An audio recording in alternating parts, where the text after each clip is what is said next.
అండి, మనం ఈరోజు ఇన్స్టెంట్గా అప్పటికప్పుడు గోధుమ పిండి దోశ చేసుకుందామని మల్టీగ్రెయిన్ ఆట తీసుకున్నానండి. 1 కప్పు,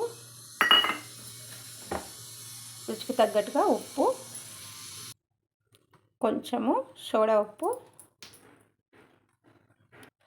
ఇప్పుడు కొద్దిగా నీళ్ళు వేసుకుంటూ గరిటె జారుడుగా వచ్చే వరకు కలుపుకోవాలి పిండి.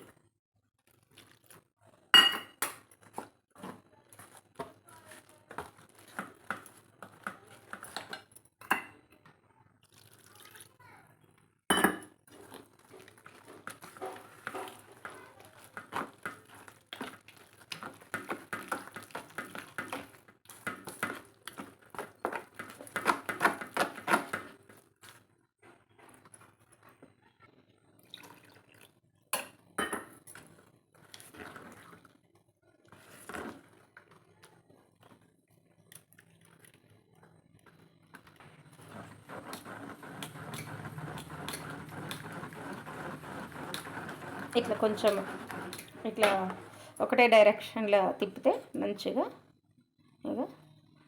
సాఫ్ట్ అయిపోయింది కదా పిండి. ఈ కన్సిస్టెన్సీ ఉంటే సరిపోతుంది. నాకు 1.5 కప్పు కొన్ని నీళ్ళు ఎక్కువనే పట్టినాయండి.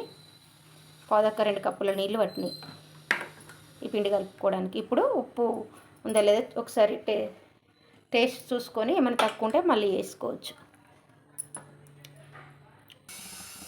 ఇది క్యాస్టర్ ఐరన్ తవనండి. మొన్ననే 1-2 సార్లు వేసుకున్న దోశలు. దీని మీద కొన్ని నీళ్ళు చల్లి ఒక మంచిగా పిండి ఒక మ్యాప్కిన్ ఉంటే దాంతో, నా దగ్గర టిష్యూ పేపర్ లేవండి, దాంతో దీంతో తుడిచేసుకుంటున్నా. ఇప్పుడు మళ్ళీ ఒకసారి ఇట్లా అంతా కలిసేలాగా కలుపుకొని ఫస్ట్ చిన్నగానే వేసుకుంటానండి నేను.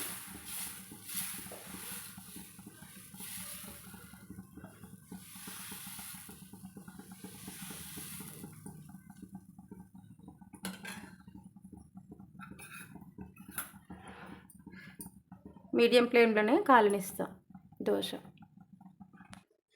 తిరగవాలి, కొంచెము నూనె వేసుకున్నాను.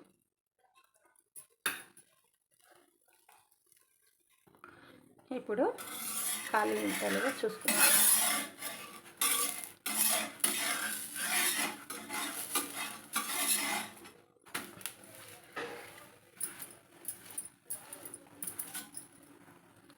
మంచిగా కాలింది కదండి.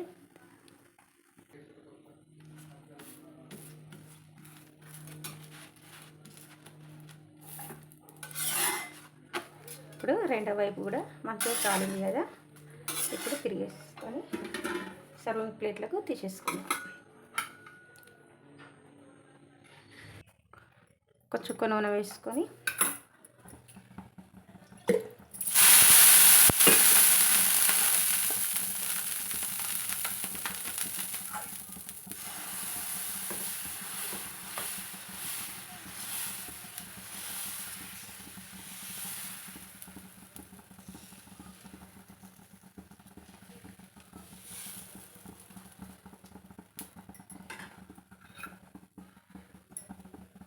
ఇట్లనే అన్ని దోశలు వేసుకున్నాం.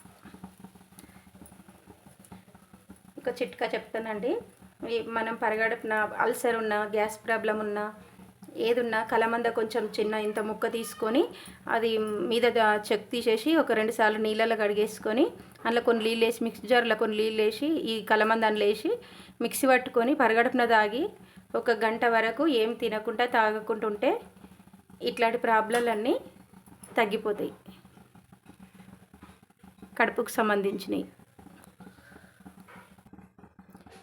ఈ గోధుమ పిండి దోశలు ఈజీగా కాలుతున్నాయండి.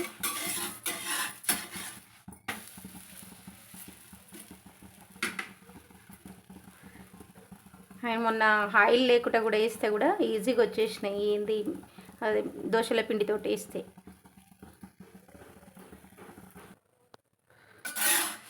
ఇప్పుడు ఇది కూడా కాలింది. ఈ గోధుమ పిండి దోశలు సాఫ్ట్గానే ఉంటాయండి.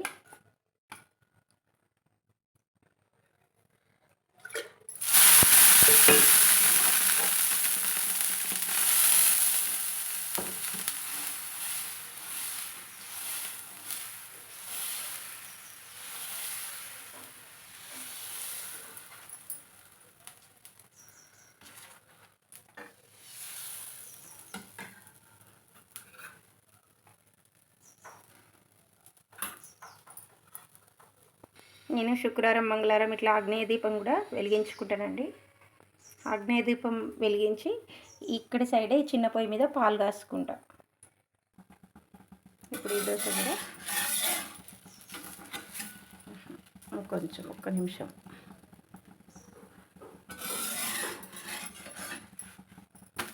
మొత్తం కాలిదే, ఒక 2 నిమిషాలు కూడా పడతలేదండి ఒక్కొక్క దోశకు.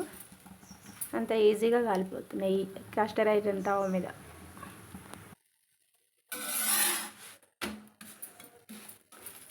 ఇట్లా కొంచెం ప్రెస్ చేసుకుంటగా ఇట్లా నొక్కినట్టుగా కాల్చుకుంటే కొంచెం క్రిస్పీగా వస్తుంది.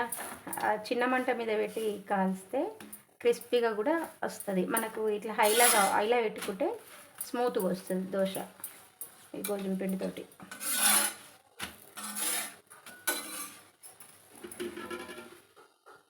ఇన్స్టెంట్గా అప్పటికప్పుడు మనం ఇట్లా చేసుకోవచ్చు దోశలన్నీ. మనం నానబెట్టుకున్న పిండికి ఎట్లయితే హోల్స్ పడుతున్నాయో అట్లనే హోల్స్ కూడా ఇట్లా పడుతున్నాయి చూడు.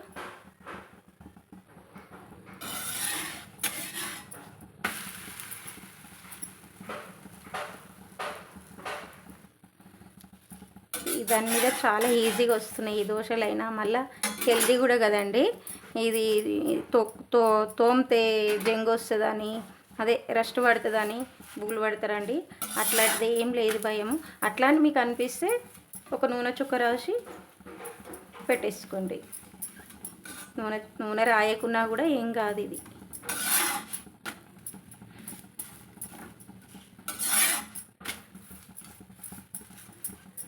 అంతే అండి ఈ వీడియో.